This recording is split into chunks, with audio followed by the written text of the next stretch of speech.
ବଙ୍ଗୋପସାଗରରେ ସୃଷ୍ଟି ହୋଇଥିବା ଲଘୁଚାପ ଏବେ ଘୂର୍ଣ୍ଣିବଳୟରେ ପରିଣତ ହୋଇ ବାତ୍ୟାର ରୂପ ନେଇସାରିଛି। ଏହି ବାତ୍ୟାର ନାମ ଆସିନ୍ ରହିଛି।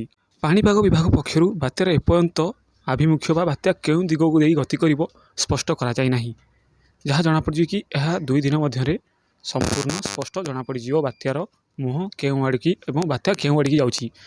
ପୂର୍ବଭଳି ଫନି ବାତ୍ୟା ଯେଉଁଭଳି ପୁରୀରେ ଲ୍ୟାଣ୍ଡଫଲ୍ କରିଥିଲା ଆଉ ପୁରୀରେ ଯେଉଁଭଳି ଧ୍ୱଂସ ବିଧ୍ୱସ୍ତ ଏହା ସୃଷ୍ଟି କରିଥିଲା, ଏଭଳି ବାତ୍ୟା ଏହାର ଆଶଙ୍କା କରାଯାଉଛି ପାଣିପାଗ ବିଭାଗ ପକ୍ଷରୁ।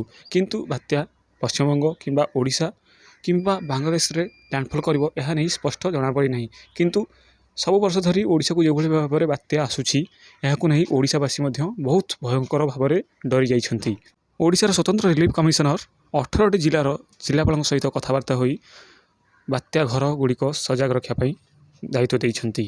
ଯେଉଁଥିରେ କି ପୁରୀ, ଖୋର୍ଦ୍ଧା, କଟକ, କନ୍ଧମାଳ, ନୟାଗଡ଼ ଏଭଳି ଜିଲ୍ଲା ସାମିଲ ଅଛନ୍ତି।